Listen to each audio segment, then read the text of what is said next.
BJP की राष्ट्रीय कार्यकारिणी की बैठक खत्म। बैठक में पीएम मोदी ने कहा, सेवा ही सबसे बड़ी पूजा है। कोरोना काल में कार्यकर्ताओं ने अच्छा काम किया। बीजेपी अध्यक्ष जेपी नड्डा की अगुवाई में बीजेपी कार्यकारिणी की बैठक हुई। यूपी के सीएम योगी आदित्यनाथ भी शामिल हुए। यूपी समेत 5 राज्यों में होने वाले विधानसभा चुनाव को लेकर दिल्ली में बीजेपी कार्यकारिणी की बड़ी बैठक। पीएम मोदी, अमित शाह और नड्डा समेत सभी बड़े नेता शामिल। बीजेपी कार्यकारिणी की बैठक में पहुंचे पीएम मोदी का महिलाओं ने छठ के गीत गाकर किया स्वागत। छठ पूजा की थाली लिए महिलाओं को पीएम ने हाथ जोड़कर किया नमस्कार। बीजेपी के वरिष्ठ नेता लालकृष्ण आडवाणी और मुरली मनोहर जोशी कार्यकारिणी की बैठक में वर्चुअली हुए शामिल। कोरोना की वजह से सभी सदस्य शामिल नहीं हुए हैं। बीजेपी राष्ट्रीय कार्यकारिणी की बैठक पर कांग्रेस का हमला। कहा, चीन को लेकर रणनीति साझा करे सरकार। अमेरिकी data intelligence firm morning consult के मुताबिक पीएम मोदी एक बार फिर दुनिया के सबसे लोकप्रिय नेता। अमेरिकी राष्ट्रपति बाइडेन 6ठे नंबर पर। आजादी की 75वीं सालगिरह को लेकर होने वाले कार्यक्रम में हिस्सा लेने के लिए पीएम मोदी 19 नवंबर को यूपी के झांसी जाएंगे। झांसी के किले में होगा कार्यक्रम। बुंदेलखंड को कई सौगात भी देंगे। यूपी में चुनाव ऐलान से पहले इसी महीने पूर्वांचल एक्सप्रेस का उद्घाटन हो सकता है। पीएम मोदी 15 या 16 नवंबर को कर सकते हैं उद्घाटन। लखनऊ से गाजीपुर तक 340 किलोमीटर लंबा है पूर्वांचल एक्सप्रेस। कांग्रेस नेता राहुल गांधी का फिर सरकार पर वार। ट्विटर पर राहुल ने लिखा, जो मध्य वर्ग था वो अब गरीब है, जो गरीब थे वो कुचले जा रहे हैं। कहां गए जो कहते थे अच्छे दिन आ रहे हैं। तीनों कृषि कानूनों को लेकर बीएसपी प्रमुख मायावती का मोदी सरकार पर हमला। कहा, काफी दिनों से आंदोलन जारी है। कृषि कानून वापस लेकर किसानों को दिवाली का तोहफा दे सरकार। यूपी के अंबेडकर नगर रैली में बीजेपी पर बरसे अखिलेश। कहा, कोरोना में गरीबों का ख्याल नहीं रखा गया। बीजेपी ने गरीबों से वोट और अमीरों से नोट लिया। बोले, योगी को लैपटॉप चलाना नहीं आता इसलिए लैपटॉप नहीं बांटे। अखिलेश की रैली में बीएसपी के वरिष्ठ नेता रहे राम अचल राजभर और लालजी वर्मा समाजवादी पार्टी में शामिल हुए। पंजाब के मुख्यमंत्री चरणजीत चन्नी ने पेट्रोल 10 रुपए और डीजल 5 रुपए सस्ता करने का ऐलान किया। तेल सस्ता करने वाला कांग्रेस शासित पहला राज्य बना पंजाब। पंजाब के सीएम चरणजीत सिंह चन्नी का प्रदेश कांग्रेस अध्यक्ष नवजोत सिंह सिद्धू को जवाब। कहा, मैं गरीब हो सकता हूं लेकिन कमजोर नहीं। बेअदबी और ड्रग्स के मुद्दे पर काम जारी, हल करके रहूंगा। पंजाब के एडवोकेट जनरल पर नवजोत सिंह सिद्धू का पलटवार। कहा, कानून अंधा हो सकता है, पंजाब की जनता नहीं। एडवोकेट जनरल ने सिद्धू पर ड्रग्स और बेअदबी के मामले में झूठा प्रचार का आरोप लगाया था। मंगलवार और बुधवार को राज्य में राज्यपाल का सम्मेलन। 9 नवंबर को उपराष्ट्रपति और 10 नवंबर को राष्ट्रपति भवन में कार्यक्रम। देश भर के राज्यपाल होंगे शामिल। गुजरात के समंदर में पाकिस्तानी नौसेना ने भारतीय मछुआरों की नाव पर की फायरिंग। श्रीधर नाम के एक मछुआरे की मौत, एक घायल। गोवा में खनन रोक के खिलाफ अभियान चलाने वाले नेता पुती गांवकर आप में शामिल। दिल्ली के सीएम अरविंद केजरीवाल की मौजूदगी में सदस्यता ली। आर्यन खान को एसआईटी ने समन भेजा। आज ही एसआईटी ने आर्यन को पूछताछ के लिए बुलाया है। नवाब मलिक के दामाद से भी हो सकती है पूछताछ। नवाब मलिक का मोहित काम्बोज पर आरोप। कहा, किडनैपिंग का मास्टरमाइंड है मोहित काम्बोज। वानखेड़े से काम्बोज की दोस्ती। एनसीबी ने हिरासत में लिए 3 लोगों को क्यों छोड़ा। नवाब मलिक का आरोप, आर्यन को साजिश के तहत, लेकिन एक सेल्फी ने पूरा खेल बिगाड़ दिया। काम्बोज ने रची थी पूरी साजिश। नवाब मलिक का गोसावी को लेकर फिर हमला। पूछा, एनसीबी दफ्तर में बाहरी लोगों की एंट्री कैसे। आरोपी को बाहरी व्यक्ति कैसे घसीट कर ले जा सकता है। पूरा मामला आर्यन की किडनैपिंग और फिरौती का है। ड्रग्स केस को लेकर बीजेपी नेता राम कदम का महाराष्ट्र सरकार पर हमला। बोले, ड्रग्स मामले में सरकार बैकफुट पर है। पूरा मामला वसूली से जुड़ा है। पूरे मामले की सीबीआई जांच की मांग की। महाराष्ट्र के मंत्री नवाब मलिक ने ऑडियो टेप जारी कर स्टैनली डिसूजा की एनसीबी अधिकारी वीवी सिंह से बातचीत का आरोप लगाया। कथित ऑडियो टेप में वीवी सिंह डिसूजा को मिलने बुला रहे हैं।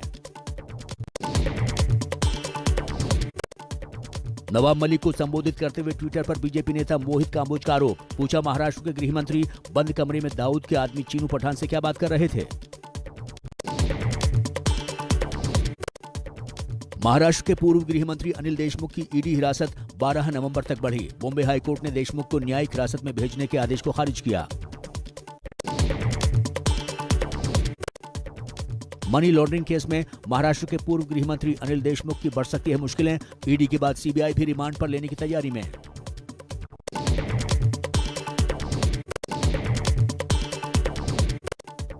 दिल्ली में छठ पर नहीं थम रही सियासत। द्वारका के वेस्ट सागरपुर में छठ घाट बनाने को लेकर आम आदमी पार्टी विधायकों का धरना। एमसीडी पर घाट बनाने की अनुमति नहीं देने का आरोप लगाया।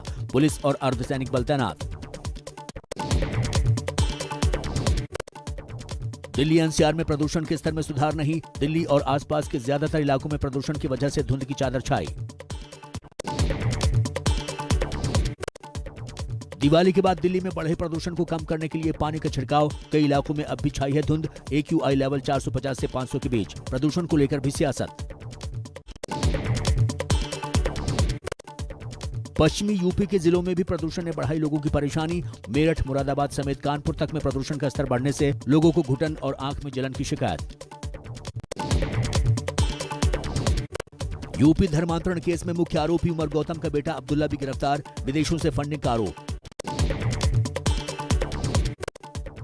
हरियाणा के फतेहाबाद में रामायण मंचन पर हंगामा। टोहाना के सेंट मैरी स्कूल पर पात्रों का मजाक उड़ाने का आरोप। वीडियो वायरल होने पर स्कूल पर हिंदू संगठनों ने कार्रवाई की मांग की। यूपी की फर्रुखाबाद जेल में कैदी की मौत से नाराज दूसरे कैदियों ने काटा बवाल। जेल में जमकर तोड़फोड़ और आगजनी की। जानकारी के मुताबिक संदीप नाम के कैदी की कोरोना से सैफई मेडिकल कॉलेज में हुई थी मौत। संदीप की मौत की खबर के बाद कैदियों ने जेल के मेन गेट तक कब्जा किया। शराबबंदी वाले बिहार में जहरीली शराब से मौत का बढ़ता आंकड़ा। अब तक 46 लोगों की मौत। गोपालगंज में 21, बेतिया में 16, मुजफ्फरपुर में 5 और समस्तीपुर में 4 की जान गई।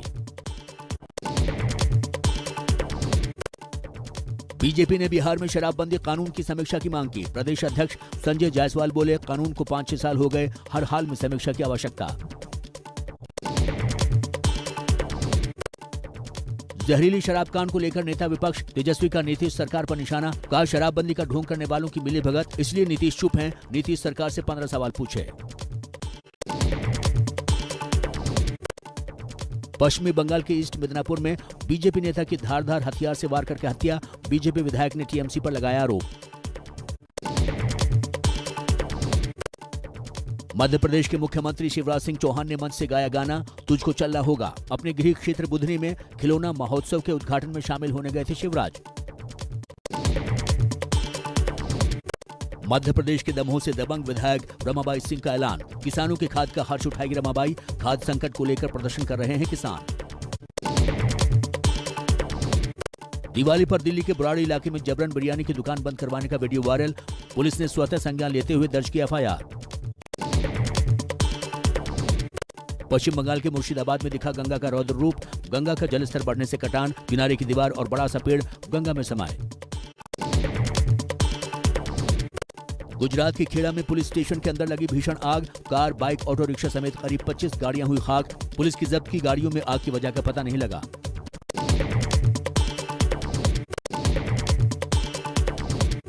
भारी बारिश से चेन्नई शहर का बुरा हाल। चेन्नई के कई इलाकों में पानी भरा।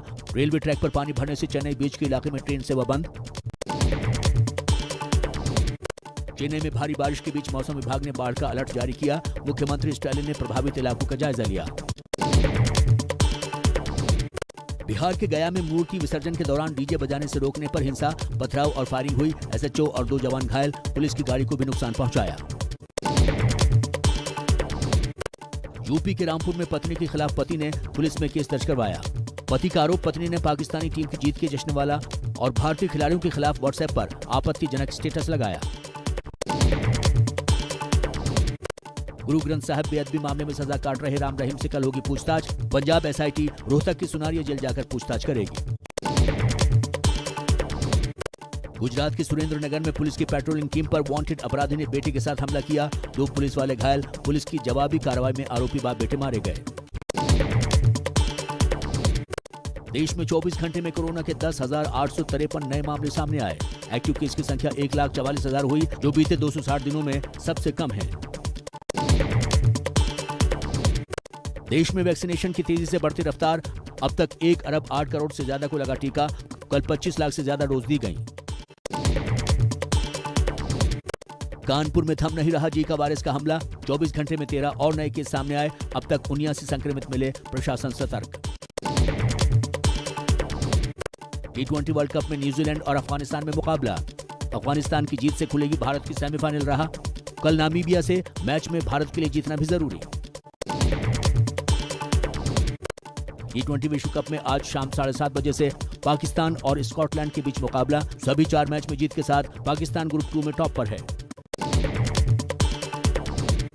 बगदाद में इराक के पीएम मुस्तफा अल कादमी के घर पर रॉकेट से हमला। कई लोगों के घायल होने की खबर। पीएम मुस्तफा बोले, मैं पूरी तरह से ठीक हूं। राजधानी बीजिंग समेत चीन के कई प्रांतों में भारी बर्फबारी से ट्रैफिक पर पड़ा असर। कई जगह हाईवे बंद। 30 सेंटीमीटर तक बर्फ की चादर जमी। अफ्रीकी देश सिएरा लियोन में बड़ा हादसा। ट्रक से टक्कर के बाद टैंकर से तेल लूटने के दौरान धमाका। करीब 100 लोगों की मौत, 100 से ज्यादा बुरी तरह घायल।